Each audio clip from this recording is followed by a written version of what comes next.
Hi friends, welcome back to my channel Lakshmi Sindhu. నేను మీ లక్ష్మి. ఈరోజు నేను ఒక మంచి టిప్ చెప్పబోతున్నాను, అది కూడా చిన్నపిల్లల కోసం. ఇంతకుముందే ఒక వీడియో నేను షేర్ చేశాను మీతో, చిన్నపిల్లలకి జలుబు దగ్గు తగ్గడానికి ఏం చేయాలనేది. ఈరోజు ఇంకో చిట్కాతో మీ ముందుకు వచ్చాను. ఇది కూడా చాలా ఎఫెక్టివ్గా పనిచేస్తుంది. చిన్నపిల్లలకి తినడానికి కూడా చాలా ఈజీగా ఉంటుందన్నమాట. అంటే చేదు లేకుండా చాలా స్వీట్గా ఉంటుంది. పిల్లలు చాలా ఇష్టంగా తినేస్తారు. అలాగే వాళ్ళకి జలుబు దగ్గు కూడా తొందరగా తగ్గిపోతుంది. అదేంటో హోమ్ రెమెడీ ఇప్పుడు వీడియోలో చూపించేస్తాను. వీడియో మొత్తం కూడా స్కిప్ చేయకుండా చూడండి. వీడియో నచ్చితే లైక్ చేయండి, మీ ఫ్రెండ్స్కి రిలేటివ్స్కి షేర్ చేయండి.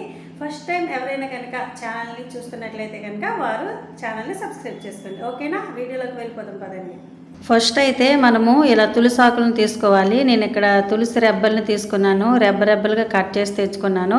అందులో నుంచి ఒక్కొక్క ఆకును కూడా ఇలా తీసేసుకుంటున్నాను అనమాట. ఇలా ఆకులన్నిటిని కూడా ఒక 2 గుప్పుల వరకు తీసుకోండి. ఇలా ఆకులన్నీ తీసుకున్న తర్వాత ఒక గ్లాస్ తీసుకొని మనము తీసుకున్న ఆకులన్నిటిని కూడా ఒక గ్లాస్లో వేసుకోండి. గ్లాస్లో వేసుకొని కొద్దిగా నీళ్ళని వేసుకోండి. ఒక 2 టేబుల్ స్పూన్స్ వరకు నీళ్ళని వేసుకొని దంచుకోండి. ఆకులన్నీ కూడా మెత్తగా అయ్యే వరకు దంచుకోవాలి. నేను ఇక్కడ గ్లాస్లో వేసుకున్నాను, అలాగే చపాతీ కర్రతో దంచుతున్నాను. మీరు కావాలనుకుంటే అల్లం వెల్లుల్లి పేస్ట్ దంచేది ఉంటుంది కదా, దాంతో కూడా దంచుకోవచ్చు. కాకపోతే దాంట్లో వేసి దంచినట్లయితే కనుక అది నీట్గా శుభ్రం చేసుకొని తర్వాత దంచుకోవాలి.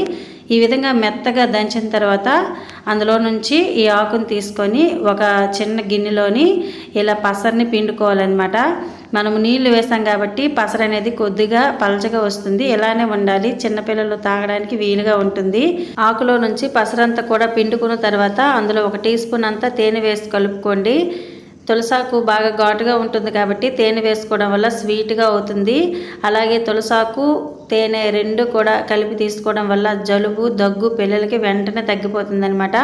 ఈ విధంగా కలుపుకున్న తర్వాత పిల్లలకి కొంచెంగా పట్టాలి. తెల్లవారు ఒకసారి, మధ్యాహ్నం ఒకసారి, అలాగే నైట్ టైము ఒకసారి 3 సార్లు పట్టారంటే సరిపోతుంది. పిల్లలకి జలుబు దగ్గు వెంటనే తగ్గిపోతుంది అనమాట. చూసారు కదా వీడియో, మీరు కూడా తప్పకుండా ట్రై చేయండి. ట్రై చేసి ఎలా ఉందో నాకు కమెంట్లో తెలియచేయండి. ఈ వీడియో మీకు నచ్చితే లైక్ చేయండి, మీ ఫ్రెండ్స్కి రిలేటివ్స్కి షేర్ చేయండి. ఇలాంటి మరిన్ని మంచి వీడియోస్ కోసం లక్ష్మీ సింధు ఛానల్ని సబ్స్క్రైబ్ చేసుకోండి.